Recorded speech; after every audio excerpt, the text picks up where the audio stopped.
Hello विद्यार्थी मित्रांनो, आपण संख्यांचे प्रकार बघत होतो आणि त्याच्यामध्ये आपण काही प्रकार कंप्लीट केले. आता पुढचा प्रकार बघायचा आपल्याला पूर्णांक संख्या. तर आपण पूर्णांक संख्या कशाला म्हणतो ते आपल्याला बघायचं आहे. तर त्याच्यासाठी सर्वात आधी बघा, जर आपण संख्या रेषा बघितली तर संख्या रेषेमध्ये मधामध्ये अशा प्रकारे आपण काढलं तर मधामध्ये असते 0, हे तुम्हाला माहिती पाहिजे, 0 असते.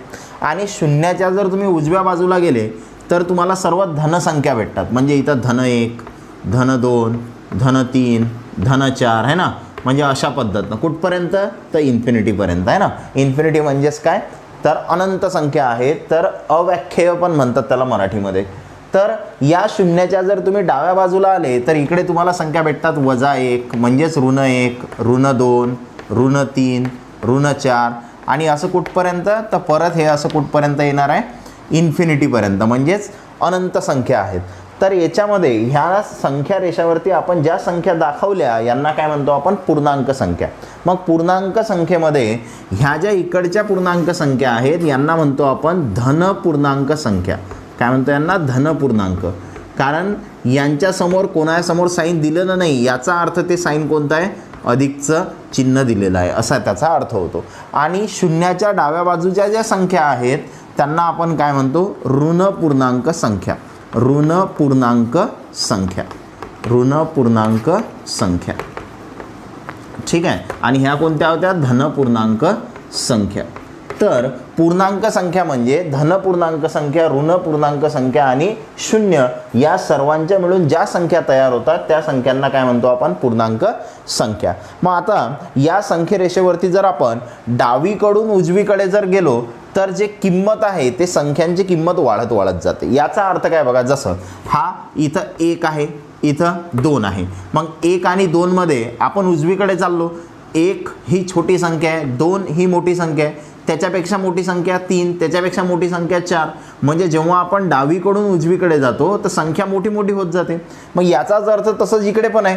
इथं -4 आहे, इथं -3 आहे. मग आता आपण जर डावीकडून उजवीकडे जर गेलो तर इथं -4 आहे, इथं -3 आहे. तर कोणती संख्या मोठी आहे, तर उजवीकडची जी संख्या असते ती संख्या मोठी असते असं तुम्हाला ध्यानामध्ये लक्षामध्ये ठेवायचं आहे. तर इथं -4 आहे, इथं -3 आहे. तर दोघांमध्ये मोठी संख्या कोणती आहे, -3. -3 मोठा आहे की -1 मोठा आहे, तर -1 मोठा आहे कारण हे उजवीकडे चाललो आपण.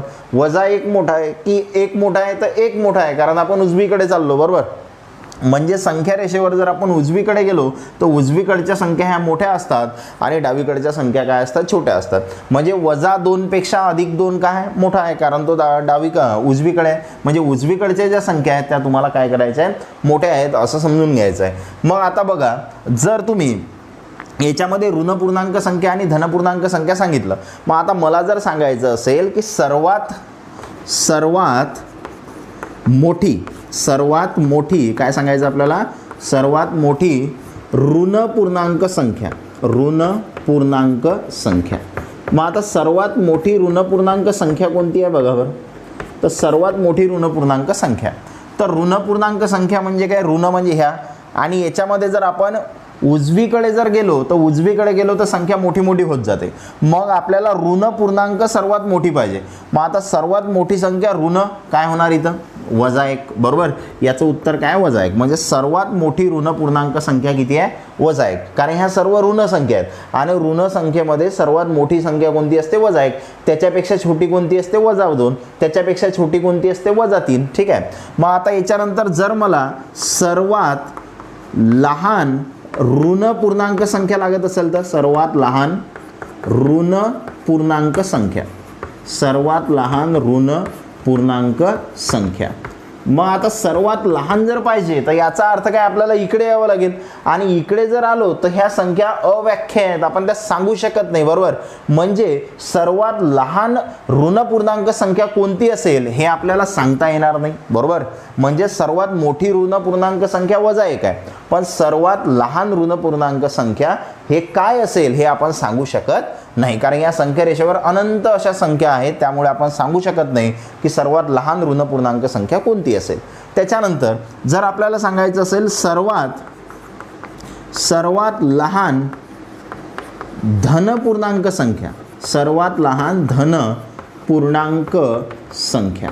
जर सर्वात लहान धन पूर्णांक संख्या तुम्हाला सांगायची असेल तर बघा, तर ह्या धनपूर्णांक संख्या आहे तिकडे, आणि या धनपूर्णांक संख्यामध्ये जसं आपण डावीकडून उजवीकडे जातो तर संख्या मोठी मोठी मोठी मोठी होत जाते. म्हणजे हे जे तुम्हाला इथं अधिक 1 दिसत आहे, धन 1 दिसत आहे, ही संख्या काय दिसत आहे तुम्हाला, सर्वात मोठी आहे की छोटी आहे, सर्वात छोटी आहे. आणि इकडे जर गेलो आपण तर ही मोठी मोठी होत जाते, बरोबर ना. म्हणजे अधिक 1 ही संख्या जे धनपूर्णांक संख्या आहे ती सर्वात छोटी आहे, म्हणजे सर्वात लहान आहे. तर सर्वात लहान धनपूर्णांक संख्या काय असते, अधिक 1 असते. आणि सर्वात मोठी धनपूर्णांक संख्या तर सर्वात मोठी धनपूर्णांक संख्या बघा. तर सर्वात मोठी जर धनपूर्णांक संख्या बघायचं असेल तर आपल्याला तिकडे जावं लागेल शेवटी, आणि शेवटी जर गेले तर तुम्हाला हे इथं अनंत संख्या आहे, त्यामुळे आपण सांगू शकत नाही की कोणती संख्या धनपूर्णांक संख्या ही मोठी असेल, त्यामुळे हे आपल्याला सांगता येणार नाही. तर सर्वात मोठी ऋणपूर्णांक संख्या -1 आहे, त्यानंतर सर्वात लहान धनपूर्णांक संख्या +1 आहे, आणि सर्वात लहान ऋणपूर्णांक संख्या आणि सर्वात मोठी धनपूर्णांक संख्या ह्या 2 संख्या आपल्याला सांगता येत नाहीत. मग आता याच्यानंतर म्हणजे पूर्णांक संख्येमध्ये या पूर्णांक संख्येलाच तुम्ही काय म्हणताय, इंटेजर्स पण म्हणताय ना, इंग्लिशमध्ये काय म्हणतात त्यांना, इंटेजर्स, बरोबर. मग आता याच्यामध्ये या धनपूर्णांक म्हणजे पॉझिटिव्ह इंटेजर, त्यानंतर ऋणपूर्णांक म्हणजे काय असतात, निगेटिव्ह इंटेजर. तर पूर्णांक संख्येमध्ये धनपूर्णांक, ऋणपूर्णांक आणि 0 या सर्वांच्या मिळून काय म्हणतात, पूर्णांक संख्या. मग आता समजा तुम्हाला असं दिलेलं असतं, तुम्हाला विचारलं असतं की इथं दिलेलं आहे तुम्हाला -4 आणि -3 यांच्यामध्ये मोठा कोण आहे, है ना. तर तुम्हाला समजलं पाहिजे ह्या कोणत्या संख्या आहेत, तर ह्या ऋण संख्या आहेत. मग ऋण संख्येमध्ये काय करायचं असते आपल्याला, तर ऋण संख्येमध्ये जी संख्या तुम्हाला, आता इथं 4 आहे, इथं 3 आहे, बरोबर. मग आता तसं तर आपल्याला 3 काय दिसते, लहान दिसते कोणापेक्षा, 4 पेक्षा. हे तर सर्वांना माहिती आहे 3 लहान आहे कोणापेक्षा, 4 पेक्षा. पण त्याच्या आधी कोणतं चिन्ह आहे, त्याच्या आधी ऋण चिन्ह आहे, आणि ऋण चिन्ह जर असेल तर याचा अर्थ हा -3 मोठा आहे कोणापेक्षा, -4 पेक्षा. आणि मोठा जर असेल तर हे मोठंवालं जे तुम्हाला याचं तोंड दिसत आहे ते या संख्येकडे दाखवलं, आणि हे छोटंवालं तोंड आहे तर छोटंवालं तोंड या छोट्या संख्येकडे दाखवायचं, बरोबर. पण तेच जर असं असतं 4 आणि 3 याच्यामध्ये मोठा कोण आहे, तर 4 आणि 3 मध्ये सर्वांना माहिती आहे 4 हा मोठा आहे कोणापेक्षा, 3 पेक्षा. मग इथं मोठा 4 आहे म्हणून हे जे मोठं तोंड आहे हे कोणाकडे आलं असतं, 4 कडे, आणि छोटं तोंड कोणाकडे आलं असतं, 3 कडे, बरोबर. म्हणजे हा दोघांमधला फरक आहे. म्हणजे जर त्याच्या आधी त्याच्या आधी जर ऋण चिन्ह आलं तर ती संख्या जरी लहान असले तरी काय होते, मोठी होते. जसं इथं 3 हा लहान आहे कोणापेक्षा, 4 पेक्षा. पण इथं काय झालं पावर, -3 हा मोठा झाला कोणापेक्षा, -4 पेक्षा. म्हणजे तुम्हाला जर असं दिलं असतं समजा -5 आणि -1, आणि इकडे दिलं असतं 1 आणि 5. मग आता याच्यामध्ये कोण मोठा आहे, तर सर्वांना माहिती आहे 1 पेक्षा काय मोठा आहे, 5 मोठा आहे, बरोबर. 1 पेक्षा 5 मोठा आहे, तर हे मोठं चिन्ह कोणा इकडे घेतलं आपण, 5 कडे. पण तेच जर -1 आणि -5 असतं तर आपल्याला माहिती आहे की हा एक हा लहान आहे, पण त्याच्या आधी कोणतं साईन आहे, वजाचं. म्हणजे 1च्या आधी कोणतं चिन्ह आहे, वजाचं चिन्ह आहे, त्यामुळे ती संख्या काय झाली, मोठी झाली दुसऱ्या संख्येपेक्षा, बरोबर. म्हणजे वजाचं चिन्ह आलं तर उलटं होते, म्हणजे लहान असेल तर मोठं घ्यायचं, मोठं असेल तर लहान घ्यायचं. म्हणजे अशा पद्धतीनं आपण कोणती संख्या मोठी आहे आणि कोणती संख्या छोटी आहे हे काढू शकतो. मग आता समजा आपल्याला असं दिलेलं असेल +3 आणि -3, ठीक आहे, अशा 2 संख्या आहेत. तर या 2 संख्यांना आपण काय म्हणतो, परस्पर विरुद्ध संख्या. काय म्हणतो यांना, परस्पर विरुद्ध संख्या. म्हणजे एक +3 आहे आणि दुसरं काय आहे, -3 आहे, बरोबर. म्हणजे दोन्ही 3 आहेत पण एक अधिक आहे एक वजा आहे, असं जर असेल तर आपण त्यांना काय म्हणतो, परस्पर विरुद्ध संख्या. आणि जर तुम्ही या परस्पर विरुद्ध संख्यांची बेरीज केली आहे ना, परस्पर विरुद्ध संख्यांची बेरीज म्हणजे हा +3 होता, याची बेरीज करायची आहे म्हणजे अधिक करायचं आहे कोणासोबत, -3 सोबत, बरोबर. मग काय होणार आहे बघा, हा +3, त्यानंतर अधिक वजा काय होत असते, वजा, है ना. अधिक वजाला काय लिहितो आपण, -3. मग +3 -3 बरोबर किती येणार, 0. म्हणजे जर तुम्ही परस्पर विरुद्ध संख्यांची जर बेरीज केली तर ते बेरीज जे असते ते बेरीज किती असते, 0 असते. परस्पर विरुद्ध संख्यांची बेरीज किती असते, 0 म्हणजे 0. समजा -4 असेल आणि +4 असेल, बरोबर. -4 आणि +4, मग -4 + 4 म्हणजे किती होणार, शून्य. म्हणजे परस्पर विरुद्ध संख्या आहेत ह्या दोन आणि परस्पर विरुद्ध संख्यांची बेरीज किती असते? शून्य असते.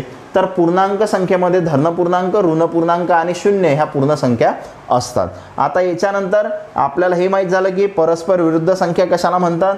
त्यानंतर सर्वात लहान काय पाहिजे आपल्याला? धन पूर्णांक, तर ते +1 असते.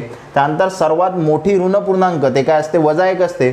सर्वात मोठी धन पूर्णांक सांगता येत नाही, सर्वात लहान ऋण पूर्णांक आपल्याला सांगता येत नाही. म्हणजे अशा पद्धतीनं आपण पूर्णांक संख्या बघितल्या. पुढे बघायचं आपल्याला अपूर्णांक संख्या. आता अपूर्णांक संख्या कशाला म्हणतो आपण? जर एखादी संख्या p/q या स्वरूपात जर असेल तर त्या संख्येला आपण काय म्हणतो? अपूर्णांक संख्या. ज्याच्यामध्ये हा जो p आहे याला म्हणतो आपण अंश आणि जो q आहे याला म्हणतो आपण छेद.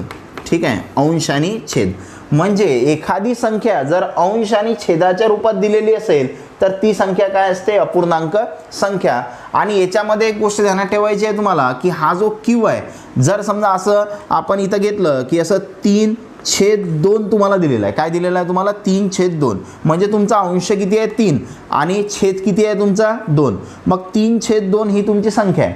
मग आता याच्यामध्ये ही एक अपूर्णांक संख्या आहे कारण हे p/q स्वरूपात आहे. पण त्याच्याच ऐवजी जर समजा तुम्हाला असं दिलेलं असतं की 3/0 है ना, आणि कशाच्याही छेदामध्ये जर 0 असेल तर त्याचं जे उत्तर आहे ते अव्याख्य असते, म्हणजे इन्फिनिटी असते. बरोबर. तर आपल्याला कधी पण ध्यानामध्ये ठेवायचा आहे हा जो q आहे तर अपूर्णांक संख्येमध्ये p/q जो आहे तर हा q कधीच 0 नसतो. हा q कधीच 0 नसतो, हे आपल्याला ध्यानामध्ये ठेवायचं आहे. म्हणजे याला आपण अपूर्णांक संख्या म्हणणार नाही कारण हे अनंत, हे अव्याख्य आहे, हे आपण सांगू शकत नाही काय असेल तर q कधीच 0 नसतो p/q मध्ये. मग आता हे जे अपूर्णांक आहेत हे पण दोन प्रकारचे असतात. एक असते अंशाधिक अपूर्णांक, अंशाधिक अपूर्णांक. आता अंशाधिक अपूर्णांक म्हणजे काय? अंशाधिक अपूर्णांक, तर अंशाधिकचा अर्थ होते की अंश मोठा आहे. अंश मोठा आहे म्हणजे काय? समजा मी असं लिहिलं 3/2. बरोबर. तर इथं अंश काय दिसत आहे आपल्याला? मोठा दिसत आहे कारण इथं अंश हा आहे तर 3 आहे आणि छेद किती आहे? 2 आहे. तर 3 मोठा आहे म्हणजे अंश मोठा आहे. समजा मी असं काढलं 5/4. 5/4 काढलं तर 5 मोठा आहे म्हणजे अंश मोठा आहे. म्हणजे कोणता अपूर्णांक आहे? हा अंशाधिक अपूर्णांक आहे. दुसरा असते छेदाधिक अपूर्णांक. छेदाधिक अपूर्णांक आहे ना, छेदाधिक अपूर्णांक. तर छेदाधिक अपूर्णांकाचा अर्थ काय होते? ज्याच्यामध्ये छेद मोठा आहे. छेद मोठा आहे म्हणजे समजा मी असं लिहिलं 2/3. बरोबर. तर इथं छेद कोण आहे? 3 आणि हा 3 मोठा आहे कोणापेक्षा? 2 पेक्षा. किंवा मी असं लिहिलं 4/5. तर इथं छेद कोण आहे? 5 आहे आणि 5 हा मोठा आहे कोणापेक्षा? 4 पेक्षा. म्हणजे जर छेद मोठा असेल तर त्या अपूर्णांकाला छेदाधिक अपूर्णांक म्हणायचं आणि जर अंश मोठा असेल तर त्या अपूर्णांकाला काय म्हणायचं? अंशाधिक अपूर्णांक. म्हणजे हे अपूर्णांकाचे 2 प्रकार झाले. त्यानंतर अपूर्णांकाचे अजून आपण काही प्रकार सांगणार. जसं बघा, जर तुम्हाला असं दिलेलं असेल, एक आहे व्यवहारी अपूर्णांक, व्यवहारी अपूर्णांक आहे ना. तर व्यवहारी अपूर्णांक कशाला म्हणतो आपण? बघा, अपूर्णांक. तर व्यवहारी अपूर्णांक म्हणजे हेच असे जे मी सध्या तुम्हाला सांगितले. 2/3 लिहिलं समजा मी, किंवा 5/4 लिहिलं, किंवा 4/5 लिहिलं आहे ना. म्हणजे p/q स्वरूपात जर तुम्ही लिहिलं तर त्याला काय म्हणायचं? व्यवहारी अपूर्णांक. किंवा असं लिहिलं तुम्ही 10/3 लिहिलं. बरोबर. तर हे सर्व कोणते अपूर्णांक आहेत? तर व्यवहारी अपूर्णांक आहेत. मग आता दुसरे असतात दशांश अपूर्णांक आहे ना, दशांश अपूर्णांक. आता दशांश अपूर्णांक कशाला म्हणतात? तर त्याच्या नावातच आहे अपूर्ण आहे ना, अपूर्णांक म्हणजेच अपूर्ण आहे ते. बरोबर ना. मग जसं हे 2/3 आहे, 5/4 आहे, 4/5 आहे, 10/3 आहे, ह्या संख्या कशा आहेत? अपूर्ण संख्या आहेत. बरोबर ना. मग आता दशांश अपूर्णांक म्हणजे काय? दशांश म्हणजे साध्या आणि सोप्या शब्दात तुम्हाला ध्यानात ठेवायचं असेल तर पॉईंट. हे सर्वांच्या ओळखीचं आहे पॉईंट आहे ना. दशांश शब्द थोडा लक्षात ठेवायला आपल्याला कठीण जातो, पण पॉईंट आपण सहज लक्षात ठेवू शकतो. समजा मी असं लिहिलं इथं 2.3 आहे ना, म्हणजे हे संख्या पण अपूर्ण आहे कारण 2.3 ही संख्या अपूर्ण आहे. 2 हे पूर्ण संख्या आहे त्यानंतर 3 हे पूर्ण संख्या आहे बरोबर, पण 2.3 हे मध्ये आहे 2 आणि 3च्या, म्हणजे ही संख्या कशी आहे अपूर्ण आहे. आणि याच्यामध्ये तुम्ही पॉईंट दिला म्हणजे दशांश चिन्ह दिलं म्हणजे हे दशांश अपूर्णांक आहे. किंवा मी असं लिहिलं 2.3333 असं रिपीट होत आहे बरोबर. तर ही पण कोणती संख्या आहे, तर ही संख्या पण कशी आहे अपूर्णांक आहे. तर याला पण काय म्हणणार आपण दशांश अपूर्णांक. किंवा एखादी संख्या अशी लिहिली मी 0.25 आहे ना, म्हणजे 0.25. तर ही संख्या पण कशी आहे अपूर्ण संख्या आहे आणि कशी आहे ते दशांश स्वरूपात आहे, म्हणून त्याला काय म्हणणार आपण दशांश अपूर्णांक. तर ह्या संख्या आपल्याला दिसत ह्या व्यवहारी अपूर्णांक आहेत आणि हे काय आहेत दशांश अपूर्णांक आहेत. अजून एक अपूर्णांकाचा प्रकार असते त्याला म्हणतात पूर्णांकयुक्त अपूर्णांक. काय म्हणतात त्याला पूर्णांकयुक्त अपूर्णांक. पूर्णांकयुक्त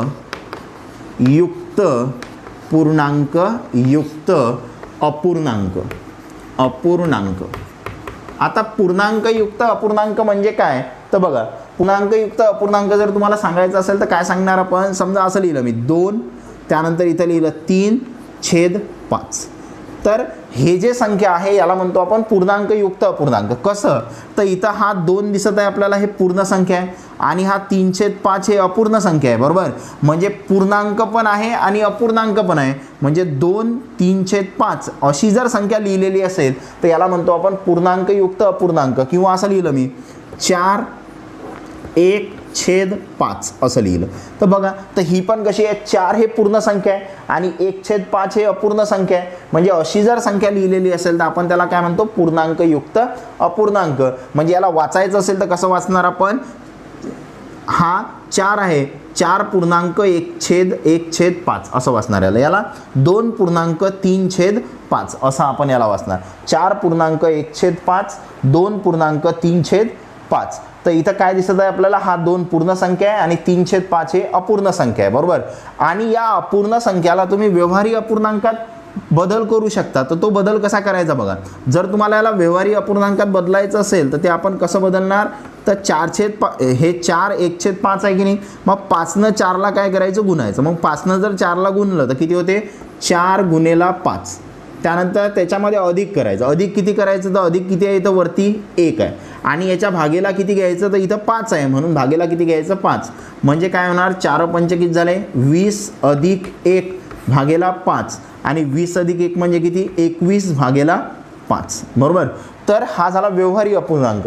म्हणजे तुम्ही पूर्णांकयुक्त अपूर्णांकाला कशामध्ये बदललं, व्यवहारी अपूर्णांकामध्ये बदललं. जसं हा होता इथं 2 3/5. मग कसं केलं असतं याला, तर 5नं आपण 2ला गुणलं असतं म्हणजे 2 × 5 अधिक किती केले असते, तर इथं वरती किती आहेत 3 आणि भागेला किती केले असते तर खाली किती आहेत 5.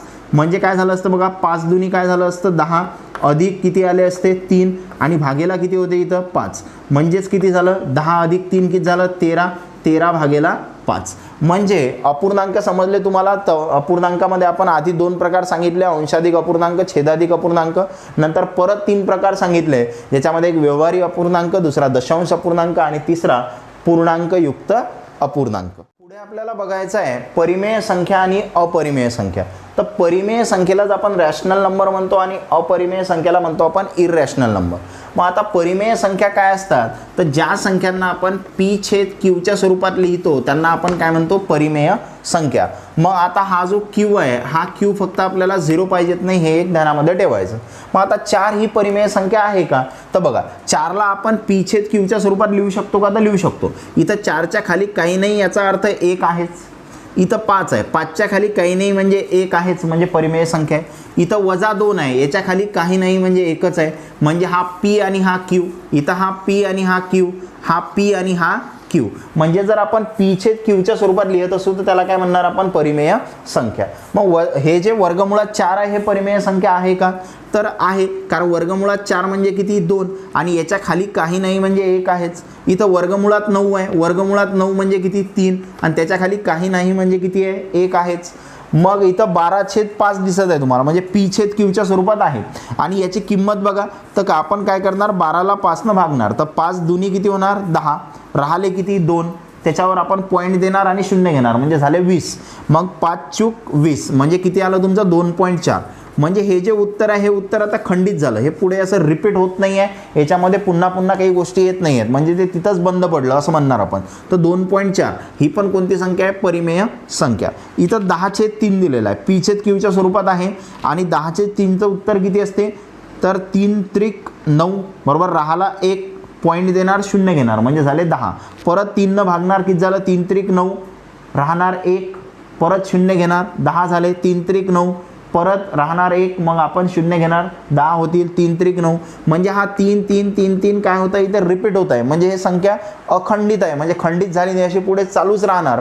पण याच्यामध्ये महत्त्वाचं काय आहे? तर याच्यामध्ये एक पॅटर्न दिसत आहे तुम्हाला. काय दिसत आहे? पॅटर्न. आणि तो पॅटर्न काय आहे? तर तो पॅटर्न आहे रिपिटेशनचा, म्हणजे काहीतरी परत परत परत परत येत आहे. तर काय परत परत येत आहे? तर हा 3 3 3 3 हा परत परत येत आहे, म्हणजे याच्यामध्ये एक पॅटर्न आहे. मग असं जर असेल तर त्या संख्येला काय म्हणणार आपण? परिमेय संख्या.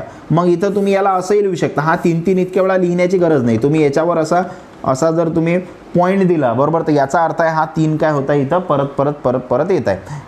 त्यानंतर इथं आहे तुम्हाला दिलेलं 12.25 25 25 25 25 आणि हे रिपीट होत आहे, म्हणजे बघा इथं पण काहीतरी हे पुन्हा पुन्हा येत आहे, म्हणजे काहीतरी पॅटर्न आहे. म्हणजे हा 25 रिपीट झाला, परत 25 आला, परत 25 आला बरोबर. म्हणजे आपण याला असं याच्यावरती अशी रेष जर दिली समजा आणि इथं हे लिहिलं नाही आणि पुढे असं डॉट डॉट डॉट डॉट दाखवलं, तर याचा अर्थ हा 25 पुन्हा पुन्हा येत आहे, म्हणजे हे पण अखंडित आहे, पण याच्यामध्ये एक काहीतरी पॅटर्न आहे. मग ह्या ज्या सर्व संख्या असतात यांना काय म्हणतो आपण? परिमेय संख्या. मग हे कशा पद्धतीनं वेगळे आहेत बघा. तर इथं मी लिहिलं 3.5 7 9 1 2 4 7 आणि पुढे डॅश डॅश डॅश बरोबर. तर याच्यामध्ये जर तुम्ही बघितलं तर तुम्हाला काहीच पॅटर्न दिसत नाही आहे ना, म्हणजे काहीतरी पुन्हा पुन्हा येत आहे असं काहीच दिसत नाही. म्हणजे हे शेवटी कोणती व्हॅल्यू असेल, असं कुठपर्यंत जाईल आणि शेवटची व्हॅल्यू काय असेल हे आपण एक्झॅक्ट सांगू शकत नाही. मग एक्झॅक्ट जर आपण सांगू शकत नसू तर त्या संख्या असतात अपरिमेय संख्या. जसं इथं बघा 25.421398541 म्हणजे याच्यामध्ये पण काहीतरी तुम्हाला असं पॅटर्न दिसत नाही, परत परत काही येत आहे असं दिसत नाही. आणि शेवटची संख्या कोणती असेल ते पण तुम्ही सांगू शकत नाही. जसं तुम्ही याच्यामध्ये सांगू शकता शेवटची संख्या 3च असेल, याच्यामध्ये शेवटची संख्या 5च असेल, पण असं याच्यात तुम्ही काही सांगू शकत नाही. मग ह्या कोणत्या संख्या आहेत? अपरिमेय संख्या. त्यानंतर वर्गमुळात 2 वर्गमुळात 3 वर्गमुळात 5 वर्गमुळात 7 वर्गमुळात 8. आता ह्या ज्या संख्या मी लिहिल्या ह्या पण कोणत्या आहेत? अपरिमेय आहेत, कारण याच्या जर तुम्ही किमती काढल्या तर त्या पण अशाच येतील ज्या शेवटपर्यंत तुम्हाला माहिती पडणार नाही शेवटचा अंक कोणता असेल. तर मग ह्या सगळ्या मूळ संख्या आहेत 2 3 5 7 8 आहे ना. तर मूळ संख्यांचं वर्गमूळ असेल तर त्या कोणत्या असतात? अपरिमेय संख्या. याची तुम्ही एक्झॅक्ट किंमत सांगू शकत नाही, की याची फिक्समध्ये काय किंमत असेल ते तुम्हाला शेवटपर्यंत माहीत पडत नाही. नंतर पाय आहे इथं, तर पाय ही पण एक अपरिमेय संख्या आहे. महत्त्वाचं आहे, तुम्हाला परीक्षेमध्ये विचारतात तर माहिती पाहिजे. पाय ही अपरिमेय संख्या आहे, कारण काही काही जणांना काय वाटते आपण पायची किंमत तर 22/7 घेतो. मग 22/7 जर घेतली म्हणजेच आपण याला 3.14 घेतो बरोबर ना, म्हणजे हे तर इथं खंडित झालं बरोबर. पण हे जे किंमत आहे हे किंमत त्याची परफेक्ट किंमत नाही आहे ना, म्हणजे एकदम एक्झॅक्ट किंमत त्याची नाही आहे. तर हे तुम्हाला माहीत पाहिजे. तर पाय 22/7 जे आहे ती एकदम परफेक्ट किंमत नाही आहे, हे आपण आपल्या सोयीसाठी हे किंमत 22/7 घेतलेली आहे. तर ही जी आहे हे कोणती संख्या आहे? ही अपरिमेय संख्या आहे पाय. त्यानंतर इथं घनमूळ घेतलं आपण 7चं, घनमूळ घेतलं 17चं, तर हे याचे पण आपण घनमूळ काढू शकत नाही आहे ना, म्हणजे ह्या पण किमती अशाच येतील. मग अशा ज्या संख्या असतात यांना काय म्हणतो आपण? अपरिमेय संख्या. मग आपल्याला परिमेय संख्या आणि अपरिमेय संख्या कशाला म्हणतात हे आता माहिती झालं. वास्तव संख्या म्हणजेच रिअल नंबर कशाला म्हणतात बघा. तर वास्तव संख्या एकदम सोपं आहे. ज्या परिमेय संख्या आपण बघितल्या आणि अपरिमेय संख्या बघितल्या, तर परिमेय आणि अपरिमेय संख्या मिळून कोणत्या संख्या बनतात? वास्तव संख्या बनतात. आता आधी आपण परिमेय संख्या कोणकोणत्या असतात त्या पण सांगितलेल्या आहेत आणि अपरिमेय संख्या कोणकोणत्या आहेत त्या पण सांगितलेल्या आहेत. आणि या दोघांच्या मिळून ज्या संख्या बनतात त्यांना काय म्हणतो आपण? वास्तव संख्या. जसं मी असं वर्गमुळात 2 लिहिलं तर हे पण वास्तव संख्या आहे. त्यानंतर जर मी वर्गमुळात 3 लिहिलं तर वास्तव संख्या आहे. जर मी वर्गमुळात 4 लिहिलं तर हे पण वास्तव संख्या आहे. मी 15/2 लिहिलं तर हे पण वास्तव संख्या आहे. मी पाय लिहिलं तर ही पण काय आहे? वास्तव संख्या आहे बरोबर. म्हणजे याच्यामध्ये परिमेय आणि अपरिमेय अशा दोन्ही प्रकारच्या संख्या येतात. समजा मी असं 2.5 लिहिलं तर ही पण कोणती संख्या आहे? वास्तव संख्या आहे. म्हणजे वास्तव संख्येचे जर तुम्हाला उदाहरणं सांगायचे असतील तर जे परिमेय आणि अपरिमेय संख्येचे उदाहरणं होते तेच कोणाचे आहेत, वास्तव संख्येचे उदाहरणं आहेत. म्हणजे साधं आणि सोपं ज्या परिमेय आणि अपरिमेय संख्या आहेत त्यांनाच आपण काय म्हणतो, वास्तव संख्या म्हणतो. त्यानंतर आहे चौरस संख्या, त्यालाच आपण स्क्वेअर नंबर किंवा पूर्ण वर्ग संख्या म्हणतो. आता पूर्ण वर्ग संख्या म्हणजे काय बघा, जसं मी इथं 1 लिहिलं तर 1 हे कोणती संख्या आहे, पूर्ण वर्ग संख्या आहे. का, कारण आपल्याला माहिती आहे 1चा जर वर्ग केला तर किती होते 1. समजा मी 2चा वर्ग केला तर 2चा वर्ग किती होते 4, म्हणजे 2चा वर्ग 4 होत आहे, म्हणजे 4 हे पूर्ण वर्ग संख्या आहे. जर मी 3चा वर्ग केला तर तो किती होते 9, म्हणजे 9 काय आहे, पूर्ण वर्ग संख्या आहे. इथं 16 आहे तर 16 काय आहे, 4चा वर्ग केला तर काय भेटते आपल्याला 16 भेटते, म्हणजे 16 कोणती संख्या आहे, पूर्ण वर्ग संख्या आहे. 5चा वर्ग केला तर काय भेटते 25, म्हणजे 25 पूर्ण वर्ग संख्या किंवा चौरस संख्या आहे. 6चा जर वर्ग केला तर काय भेटते 36, म्हणजे 36 कोणती संख्या झाली, पूर्ण वर्ग संख्या किंवा चौरस संख्या. म्हणजे आपण या पूर्ण वर्ग ज्या संख्या असतात त्यांचा आपण वर्गमूळ काढू शकतो आहे ना. जसं आपल्याला 1चं वर्गमूळ 1 भेटेल, त्यानंतर 4चं वर्गमूळ 2 भेटेल, 9चं वर्गमूळ 3 भेटेल, 16चं वर्गमूळ 4 भेटेल आहे ना. म्हणजे चौरस संख्यांनाच आपण पूर्ण वर्ग संख्या म्हणतो. म्हणजे 1, 4, 9, 16, 25, 36 पुढे 49 येईल, 64 येईल आहे ना. म्हणजे त्यानंतर 81 येणार, त्यानंतर 100 येणार, अशा खूप साऱ्या संख्या आहेत तर त्यांना आपण चौरस संख्या किंवा पूर्ण वर्ग संख्या म्हणतो. आता त्याच्यानंतर पुढे आपल्याला बघायचं आहे त्रिकोणी संख्या. आता त्रिकोणी संख्या म्हणजे काय, तर 2 क्रमवार नैसर्गिक संख्याच्या गुणाकाराच्या निमपटीस त्रिकोणी संख्या म्हणतात. म्हणजे कसं बघा, समजा माझ्याकडे काय घ्यायचं आपल्याला, 2 क्रमवार नैसर्गिक संख्या. आता नैसर्गिक संख्येची सुरुवात 1 पासून होते, 1, 2, 3, 4, 5, 6 ह्या नैसर्गिक संख्या आहेत बरोबर. मग क्रमवार म्हणजे जसं समजा मी 1 घेतलं तर 1 ही नैसर्गिक संख्या आहे आणि 2 ही दुसरी नैसर्गिक संख्या आहे. क्रमवार आहे म्हणजे 1च्या नंतर 2 येते, म्हणजे ह्या 2 क्रमवार नैसर्गिक संख्या आहेत त्यांचा गुणाकार घ्यायचा आहे. आणि या गुणाकाराच्या निमपटीस म्हणजे काय, त्याचे अर्धे करायचे आहेत म्हणजे भागेला किती येणार 2. मग आपल्याला माहिती आहे हा 2 आणि हा 2 कॅन्सल होणार, राहणार किती 1. म्हणजे 1 ही त्रिकोणी संख्या आहे आणि पहिली त्रिकोणी संख्या आहे. 1 ही पहिली त्रिकोणी संख्या आहे. समजा मी असं घेतलं 2, पहिले आपण असं घेतलं 2 आणि त्यानंतर घेतला 3, तर ह्या पण क्रमागत नैसर्गिक संख्या आहे. यांचा केला आपण गुणाकार आणि त्याची घेतली निमपट म्हणजे त्याला 2 काय करायचं, भागायचं. तर हा 2 आणि हा 2 कॅन्सल, राहिले किती इथं 3. म्हणजे दुसरी जे त्रिकोणी संख्या आहे ते कोणती आहे, 3 आहे. त्यानंतर समजा मी पुढे जर मी घेतलं समजा 3 आणि 4 हे आपण 2 क्रमागत नैसर्गिक संख्या आहे. यांचा गुणाकार केला आणि याची जर निमपट केली म्हणजे त्याला 2 जर भागलं तर किती उत्तर येणार बघा. तर इथं बे 1 बे 2 4 आणि 3 2 काय होणार 6. म्हणजे तिसरी त्रिकोणी संख्या कोणती आहे, 6 आहे. त्यानंतर समजा मी असं घेतलं 4 गुणेला 5, मग 4 गुणेला 5 तर 4 आणि 5 ह्या क्रमागत नैसर्गिक संख्या आहेत. यांचा गुणाकार त्याची निमपट म्हणजे भागेला 2. याचं उत्तर किती येणार बघा, बे 1 बे 2 4 बरोबर. म्हणजे किती झालं, बे 5 10. म्हणजे पुढची कोणती आली त्रिकोणी संख्या 10. म्हणजे पहिली त्रिकोणी संख्या 1, नंतर 3, नंतर 6, नंतर 10. मग पुढे घेऊ, समजा पुढे आहे आपल्याजवळ 5 आणि 6 ह्या 2 क्रमागत नैसर्गिक संख्या आहे. यांचा गुणाकार करू आणि त्याच्या छेदामध्ये 2 लिहू म्हणजे त्याची निमपट करू. किती येणार बघा, तर बे 1 बे 3 6 आणि 3 5 किती होणार 15. 3 5 किती येणार 15. म्हणजे हे आपण काढलं. आता याच्यामध्ये तुम्हाला माहीत पाहिजे हे आपली त्रिकोणी संख्या आहे बरोबर. याला काय म्हणतो आपण, त्रिकोणी संख्या.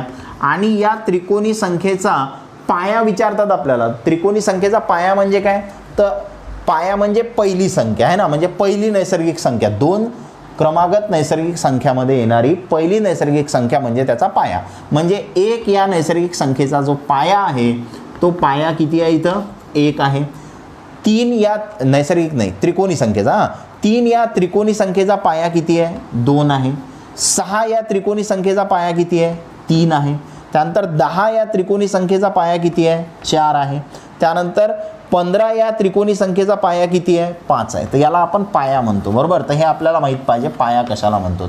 तर 2 क्रमागत नैसर्गिक संख्यांमधली जी आधी येणारी म्हणजेच लहान नैसर्गिक संख्या असते त्याला आपण त्रिकोणी संख्येचा काय म्हणतो, पाया म्हणतो, बरोबर. मग आता बघा, जर तुम्ही हे जर बघितलं तर इथं तुम्हाला एक पॅटर्न दिसत आहे. कोणता पॅटर्न दिसत आहे पहा बरं. मग आता त्रिकोणी संख्येमध्ये काय पॅटर्न आहे, तर 1 नंतर 3 आहे. मग 1 नंतर 3 आहे तर कितीचा फरक आहे याच्यामध्ये, 2चा फरक आहे. 3 नंतर 6 आहे तर कितीचा फरक आहे याच्यामध्ये, 3चा फरक आहे. 6 नंतर 10 आहे तर कितीचा फरक आहे, 4चा फरक आहे. नंतर 10 नंतर 15 आहे तर कितीचा फरक आहे याच्यामध्ये, 5चा फरक आहे, बरोबर.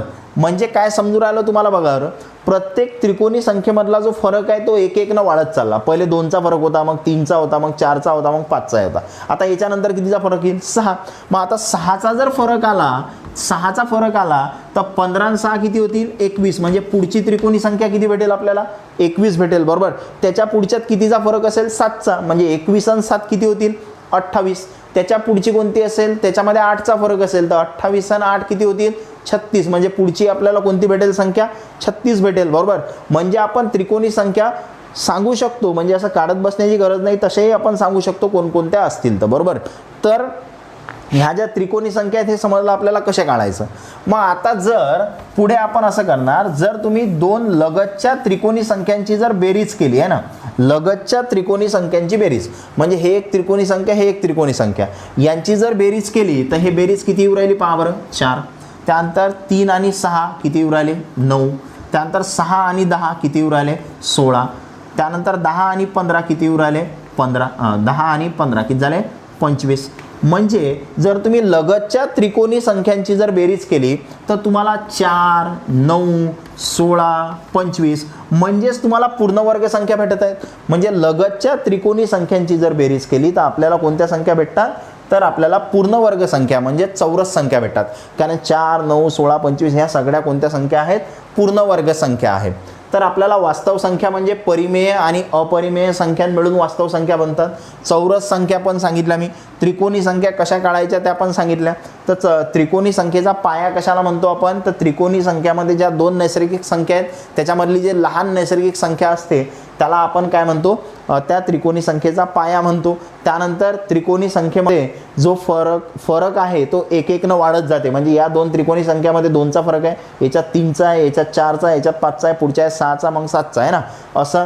त्यानंतर 2 लगतच्या त्रिकोणी संख्यांची जर तुम्ही बेरीज केली तर तुम्हाला काय भेटते, तर तुम्हाला पूर्ण वर्ग संख्या भेटते. म्हणजे अशा प्रकारे आपण काय केलं, जे संख्यांचे वेगवेगळे प्रकार आहेत ते आपण पूर्ण केले. आता याच्यानंतर पुढे आपल्याला काय बघायचं आहे की हे संख्यांचे जे प्रकार आहेत याच्यावरती परीक्षेमध्ये कशा पद्धतीचे प्रश्न विचारले जातात ते आपण पुढच्या लेक्चरपासून बघत जाऊ.